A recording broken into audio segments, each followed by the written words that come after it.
Welcome to part 3 of the Super Mario Bros. 2 commentary.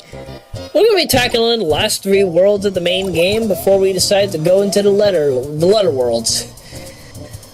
Speaking of letters, David Letterman, why have you decided to leave your show? I missed you too much. Don't get me wrong, Stephen Colbert is doing a good job. Oh, there's the evil cousin. Stephen Colbert is doing a good job. And yes, don't get me wrong, I know it's Colbert, but here's the thing. He calls himself Colbert, but legally it's pronounced Colbert. And he even said if his family were to have a law firm, it would be Colbert.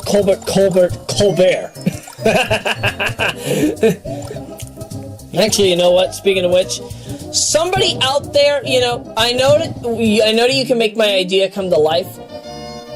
Make a series called Steve. Make an episode called Colbert. Colbear. The 2 words are spaced. Simply put, Steve has to deal with a bear made of coal. Make that a reality. Somebody out there. I will gladly love you for that. But as I was saying, regarding the Late Show, I kind of do miss the fact that, David Letterman isn't around as much. There are these rare instances where, he'll show up at, some kind of comedy event. I'll tell you though, he left at a very, very bad time. Had he known that Donald Trump would enter the, had he known that Donald Trump would be entering the 2016 political campaign race, he would have definitely stuck around for at least 6 more months, or at least until the end of the campaign season. But oh well. I really fucking love that high jump. My goodness, you can really get some strong altitude if you know how to jump it just right.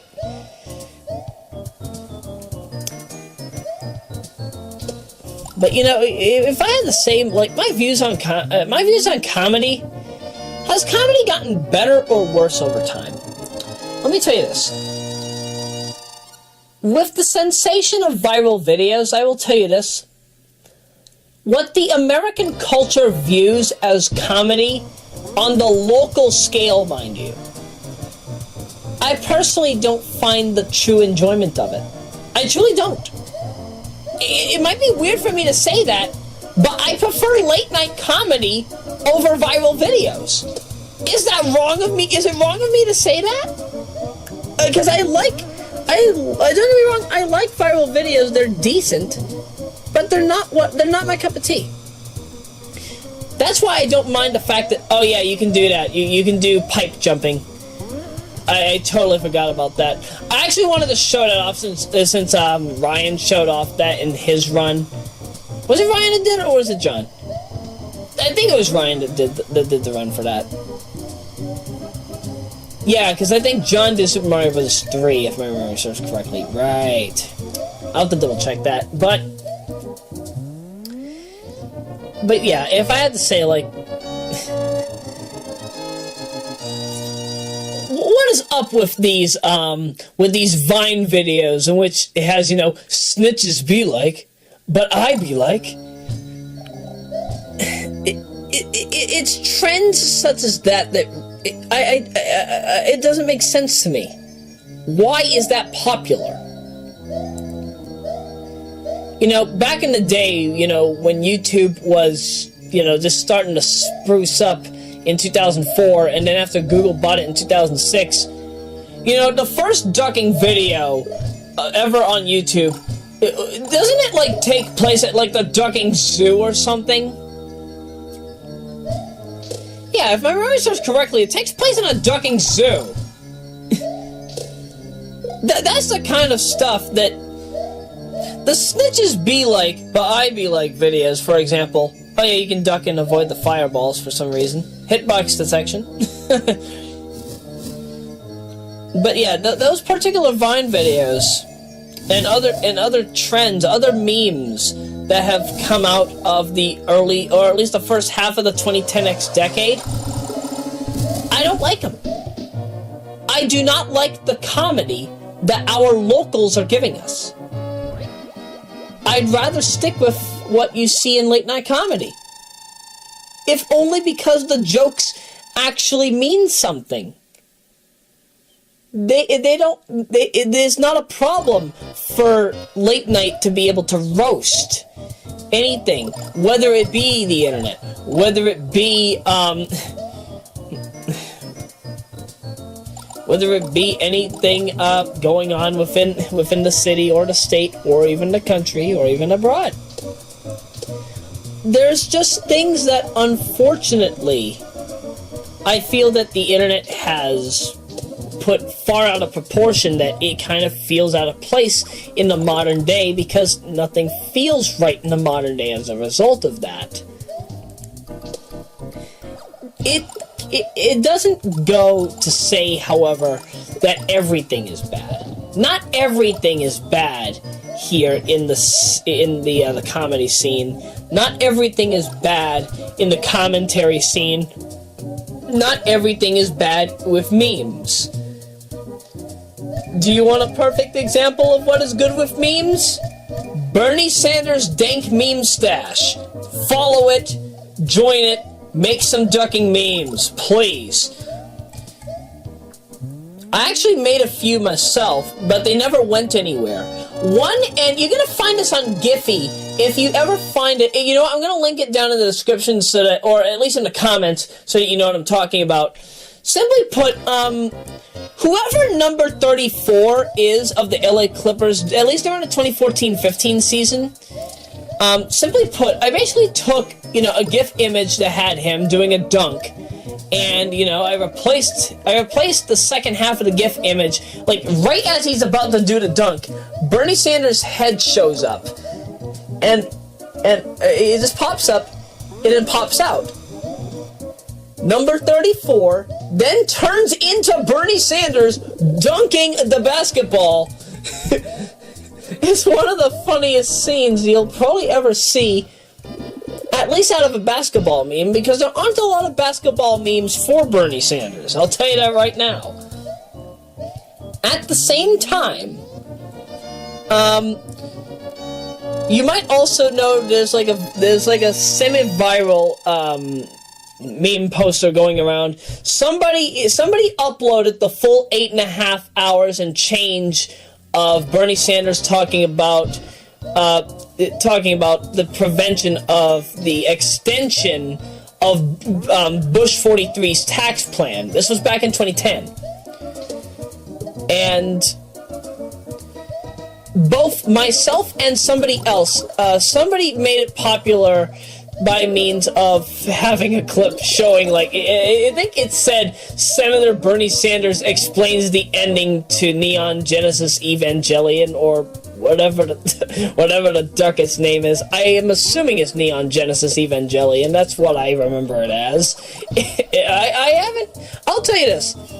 I have not watched the series by any means. I don't claim to have watched it.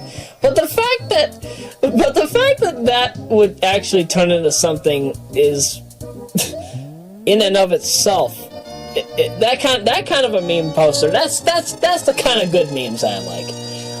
I decided to follow up with that particular incarnation, and instead of Bernie Sanders explaining the ending to Evangelion, for a full 8.5 hours and change, Bernie Sanders explains the truth about the X-Files.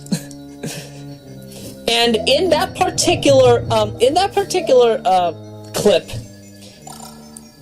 instead of it showing Bernie Sanders, pointing at his graph involving the issues regarding how Bush 43's tax plan had put everything to fish, we instead end up seeing him pointing at a poster that has one of the many variants of the X-Files opening. And the particular variant is Trust No One. I'll tell you this, though, that post never went anywhere. I don't know if anybody probably downloaded it or shared it. But if you want, I'll gladly give you a copy of that. It's going to be available below in the description for obvious reason, for future reference. But, you know, it's not a bad thing. It's not a bad thing. Bernie Sanders' Dank meme stash is absolute proof that, yes, he has claimed the love of the internet. The internet loves Bernie Sanders. Forget what the mainstream media says about him. At the time of this recording, he has already won Wyoming. He has won, if my memory serves correctly, 8 out of the last 9 caucuses and primaries. So I think we've got a really good chance we're going to be winning New York. There's a really good chance that we'll win Pennsylvania and California. But you have to phone bank. You have to knock on doors. And most importantly, go out and vote. He's your only hope. But I digress. Now you saw me destroy a fake King Koopa. He's actually differently colored in the Famicom version. And then you have the real one. And now now Luigi has saved Princess Toadstool from complete and utter disaster. Yes! Now we get to see what happens when Luigi gets kissed. But now we have to try a more difficult quest, and because we never touched a single ducking warp zone in this particular run. Oh, right, I forgot. I'm going to be letting the music loop. Right, I totally forgot, because I ducking love this track. I can't get enough of it. No, I'm serious. I can't get enough of this track. Actually, to be truthful, I feel that the best version of this, even though I like this version, I feel that the best version is the one with the English horn that is in the Famicom Disk System ending. Ugh. Best incarnation. Funny enough, though, when I beat World 8.4 in the original, I think I beat it on like on a pirated ROM. So as a result, I ended up being unable to complete World 8.4 because it couldn't load the data. All it showed was the door that led to Princess Toadstool being freed, and that's it. It just cut to black. I thought I beat the game, but no. Even if you beat it on World D4, that still happens, and that's kind of a bit sad.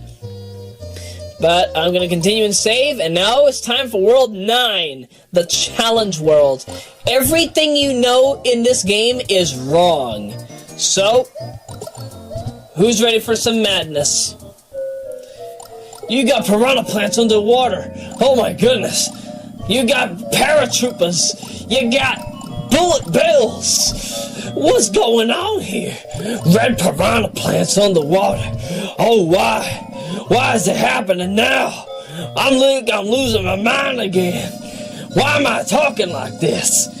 Have I gone insane? Lakitu's underwater. No, you don't do that.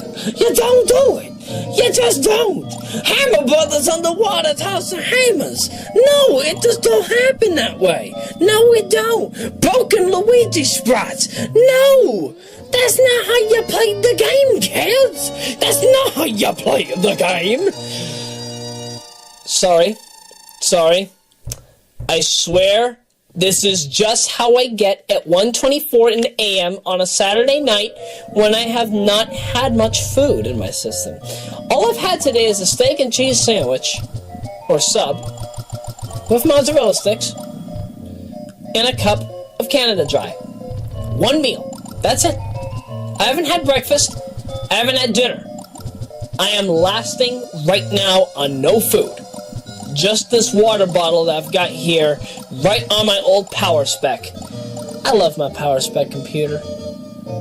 If only I could upgrade that computer to modern hardware, but still be able to run Windows 98.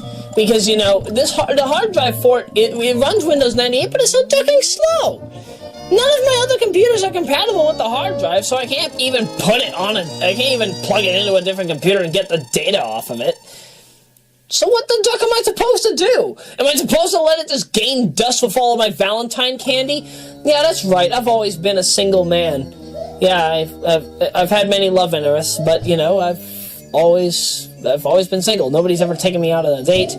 Sure, I might have had my first kiss, but what good is it? What good is it if I've always been single and never been on a date? Is there anything wrong with that?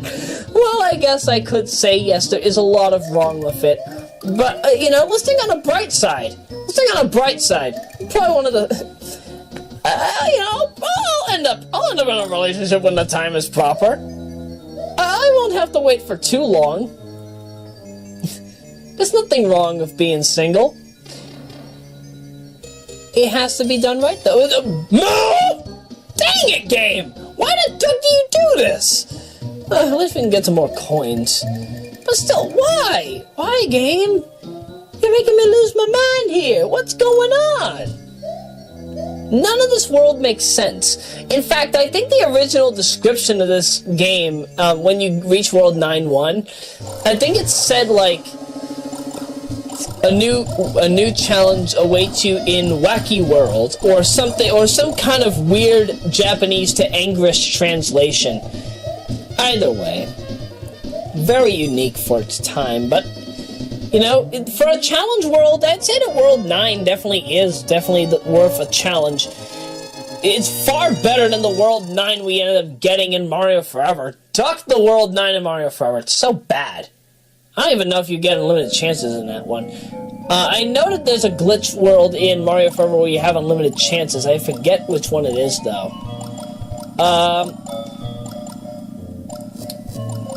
Duck. This is going a little too fast for me. Whatever that said, however, yeah, that was some Japanese text. I'll have to go back to that and actually, double check what the characters say. I'll probably link it. I'll probably put it in the not the description. I'll probably put it in the comments if anybody doesn't find it before me. But with that said, that's the end of part 3. End of part 3? Yep, the end of part 3. So, we're going to be tackling Worlds A through D in the final part of this commentary, which will be coming up next. I'm really having fun with this. Glad you folks are actually watching. I'm quite surprised. Very, very surprised.